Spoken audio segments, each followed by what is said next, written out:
अगर बीते सालों ने हम फैंस को कुछ भी समझाया है तो वो ये है कि WWE में खिलाड़ी आते हैं और खिलाड़ी जाते हैं और ये सब काफी चिंताजनक तेजी से होता है और इसके पीछे बहुत सारे अलग अलग कारण होते हैं।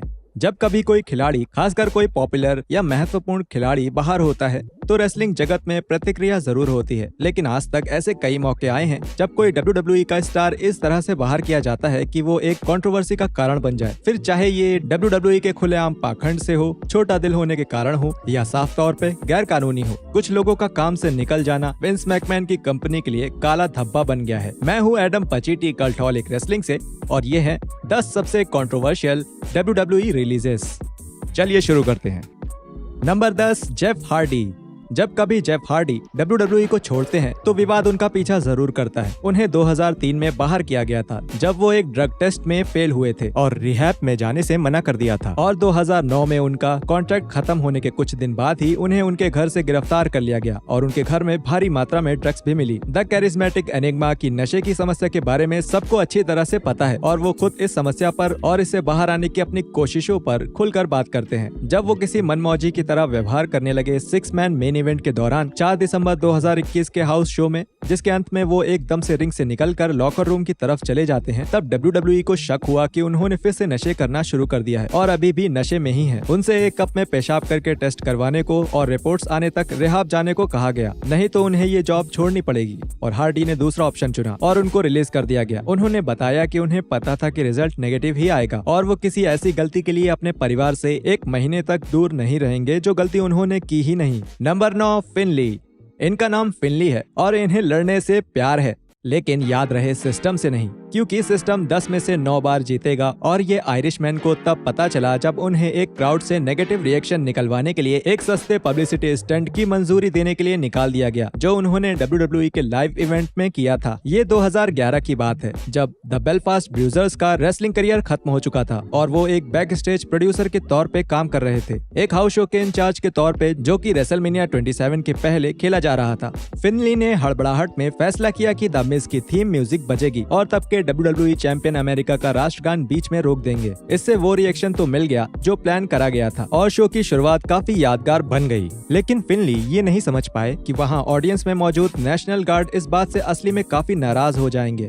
नेशनल गार्ड WWE के पार्टनर थे और उन्हें उस शाम की सारी घटना WWE की रेगुलर कहानी जैसा लगने की जगह बहुत ही डिसरिस्पेक्टफुल लगा। WWE ने इस पर प्रतिक्रिया देते हुए फिनली को इस गलती के लिए बाहर कर दिया, जिससे उनका 10 साल का WWE करियर कुछ समय के लिए खत्म हो गया। नंबर 8, मारिया कैनेलिस। कोविड-19 पैंडेमिक के दौरान जितने भी खिलाड़ी निकाले गए उन सबको लेके कंट्रोवर्सी तो थी ही। WWE ने पहले भी एक साथ कई रेसलर्स को निकाला है, लेकिन ऐसा तब करना जब कुछ भी निश्चित ना हो और इसके पीछे बजट कट्स का कारण बताना, जबकि WWE अपने इतिहास की सबसे ज्यादा कमाई कर रहा था, ये बात हजम करना थोड़ा मुश्किल है। मारिया और उनके हस्बैंड माइक कैनेलिस का नाम पहले ही राउंड में देखना, वो भी इतने बड़े पैंडेमिक के शुरू होने के कुछ हफ्तों बाद ही, काफी सारे लोगों को नाराज कर गया। उन दोनों को WWE में फिर से आने को कहा गया, जिस पर मारिया ने यह आरोप लगाया कि WWE ने उन पर यह दबाव डाला कि इस शादीशुदा जोड़े को अपने छोटे से परिवार का ख्याल रखना चाहिए। और फिर वापस आने के कुछ ही हफ्तों बाद कैनेलिस डुओ को पता चला कि मारिया फिर से प्रेग्नेंट है, जिससे WWE को कोई समस्या नहीं थी और उनको कहा गया था कि वो परेशान ना हो। लेकिन फिर उनके बेटे के होने के 2 महीने बाद ही WWE ने माइक और मारिया दोनों को उनके भविष्य के लिए शुभकामनाएं दी और फोन पर एक ही झटके में परिवार के पूरे कमाई के जरिए को खत्म कर दिया। मारिया ने बाद में WWE में साइन होने को ही अपनी सबसे बड़ी गलती बताया, जिसके लिए उन्हें गलत कहना भी मुश्किल है। Number 7, mister perfect. कई सारे रेसलर्स को 2002 के बदनाम प्लेन राइड फ्रॉम हेल कांड में शामिल होने के कारण सजा मिली थी। हालांकि कुछ लोगों को बाकियों से कड़ी सजा दी गई थी, जहां Dustin Goldust Runnels, Rick Flair, Shawn X-Pac Waltman और कुछ और लोग भी जो इस नशे में किए गए हंगामे में शामिल थे, उनको ज्यादा बड़ी सजा नहीं हुई। वहीं स्कॉट हॉल और कर्ट मिस्टर परफेक्ट हैनिक को इसके लिए अपनी नौकरी गंवानी पड़ी। द बैड गाय पूरे दौरे में समस्या का कारण बने रहे। प्लेन पर जाने से पहले भी और जब तक वो बेहोशी की हालत में अमेरिका पहुंचे, तब WWE के सर के ऊपर पानी जा चुका था। लेकिन हैनिक का निकाला जाना कुछ लोगों को गलत लगा, खास तौर पर तब जब बाकियों को इससे भी ज्यादा बुरा करने के लिए भी बड़ी सजा नहीं मिली। कर्ट ने बेवकूफ बेवकूफी की थी इस पर कोई शक नहीं है। लोगों पर शेविंग क्रीम डालना और प्लेन में अपने मिनेसोटा के साथ ही ब्रॉक लेसनर के साथ फाइट करना, जिसने प्लेन में कुछ लोगों को डरा भी दिया था। टैलेंट रिलेशन के हेड जिम रॉस, जिन्हें हेनिक को ये बुरी खबर देने के लिए कहा गया था, उन्होंने ये माना कि वो इस फैसले से परेशान थे क्योंकि उन्हें लग रहा था कि ये उस घटना में उनकी गलती के लिए ज्यादा बड़ी सजा है। लेकिन विंस ने कहा कि वो अब इस तरह के मजाक और बर्दाश्त नहीं कर सकते और इस कांड ने उन्हें वो बहाना दे दिया जो वो चाहते थे। Number 6, China. क्या वो खुद छोड़कर गईं? या उन्हें निकाला गया? या फिर चाइना और WWE के अलग होने का फैसला उन दोनों का था?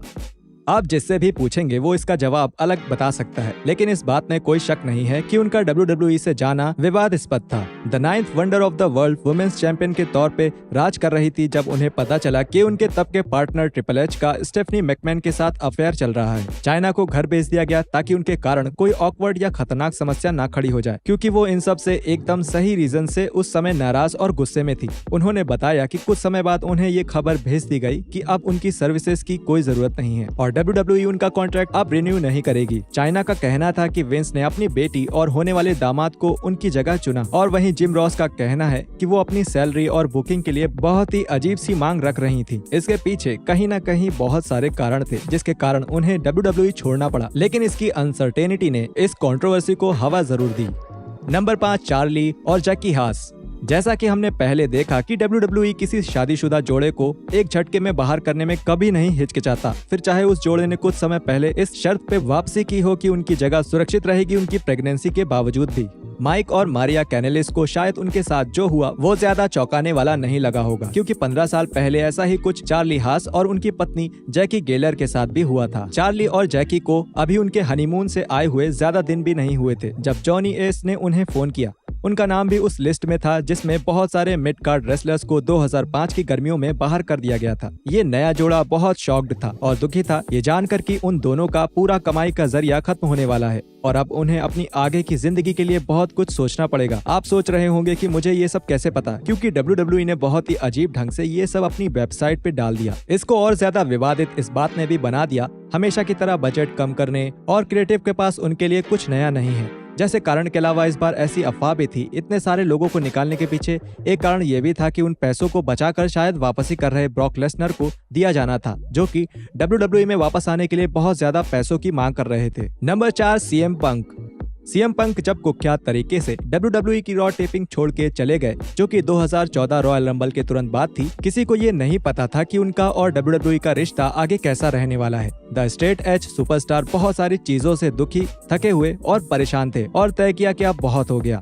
शुरुआत में जब WWE से कोई इस बारे में बात करता था तो किसी ने कभी भी सीधा ये नहीं कहा कि वो हमेशा के लिए चले गए हैं, और विंस मैकमैन ने खुद भी एक कॉन्फ्रेंस कॉल पे पंक के अचानक गायब हो जाने को सिर्फ एक ट्रेनिंग के लिए दी गई छुट्टी ही बताया था। पंक ने कई महीनों बाद इसके बारे में बात की। WWE चैंपियन रह चुके पंक ने आर्ट ऑफ रेसलिंग पॉडकास्ट में ये बताया कि वर्ल्ड रेसलिंग एंटरटेनमेंट इंक ने कुछ महीनों पहले ही सोच समझकर उन्हें जॉब से निकाले जाने की जानकारी उनकी शादी के दिन ही दी थी। ये कई सारी बड़ी ब्रेकिंग न्यूज जैसी बातों में से एक थी जो कि सेकंड सिटी सेंट ने बताई थी, लेकिन इसने कंट्रोवर्सीज का पूरा पिटारा खोल दिया। विंस एक बार फिर से फैंस और पंक को समझाने के लिए मजबूर थे कि फेडेक्स की गलत टाइमिंग उनके बुरे संपर्क के कारण हुई, जिसके बाद उन्होंने खुद अपनी गलती के लिए माफी भी मांग ली।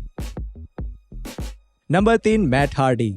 काफी समय तक घुटने में चोट लगने के बाद भी काम करते हुए मैट हार्डी आखिरकार 2004 की गर्मियों में सर्जरी के लिए गए। ये ब्रेक सेंस ऑफ मैग्नीट्यूड के लिए भी बहुत जरूरी था। वो शायद अपनी गर्लफ्रेंड और ट्रैवल पार्टनर लीटा को याद करते, लेकिन फिर भी वो बिना किसी चिंता के घर पे आराम कर सकते थे, क्योंकि उन्हें पता था कि लीटा का ख्याल उन दोनों के दोस्त एज रख लेंगे।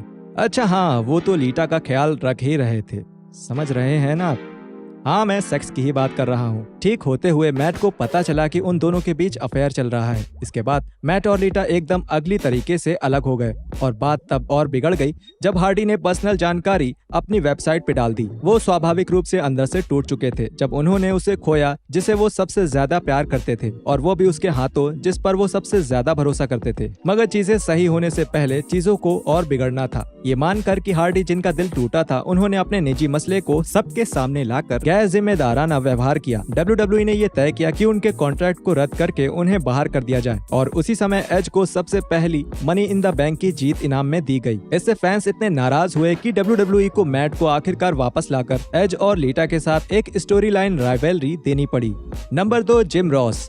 WWE ने जिम रॉस को कई बार निकाला है और फिर से काम पर भी रखा है, क्योंकि ऐसा लगता था कि विंस मैकमैन और बाकी के ऑफिशियल्स लगातार एक पागल मिशन पे हैं WWE की आवाज को बदलने के लिए।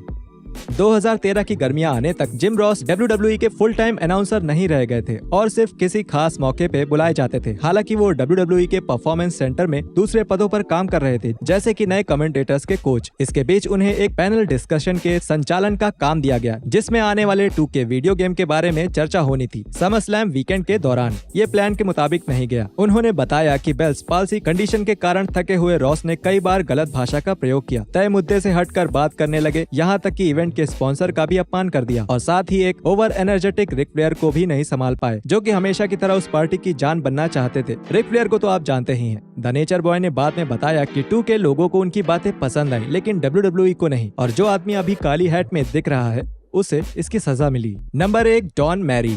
चार्ली और जैकी हास ही अकेले नहीं थे जिनको 2005 की गर्मियों की मास रिलीजेस में निकाले जाने पर सब चौंक गए थे। हालांकि बहुत से लोगों ने सही तरह से इस बात के लिए आवाज उठाई कि किसी पति पत्नी को उनके हनीमून से लौटते ही काम से निकाल देना कितना गलत है। वहीं इससे कहीं ज्यादा लोग WWE के गर्भवती डॉन मैरी को काम से निकाल दिए जाने से ज्यादा गुस्सा थे। स्मैकडाउन की स्टार कुछ ही समय पहले ECW के one night stand main event में दिखी थी और जब उन्हें ये बुरी खबर मिली तो वो अपनी मैटरनिटी लीव पर थी। एक प्रेग्नेंट एम्प्लॉय को काम से ये बोलकर निकालना कि जब वो वापस आएंगे तो उनका काम उन्हें वापस मिल जाएगा, मॉरली गलत तो था ही और इसके साथ ही शायद गैर कानूनी भी था। डॉन मैरी को भी ऐसा ही लगा और उन्होंने WWE पर यह कहकर मुकदमा कर दिया कि उनको गलत तरह से नौकरी से निकाला गया है। ऐसा उन्होंने इक्वल एम्प्लॉयमेंट अपॉर्चुनिटी कमीशन में दर्ज अपनी शिकायत में बताया। एल विल्सन की विधवा से लड़ने की जगह WWE ने 2007 में डॉन मैरी से कोर्ट के बाहर समझौता कर लिया, लेकिन उनका मुकदमा करने का फैसला उन्हें महंगा पड़ा और वो उसके बाद से WWE में कभी भी नहीं आ पाई।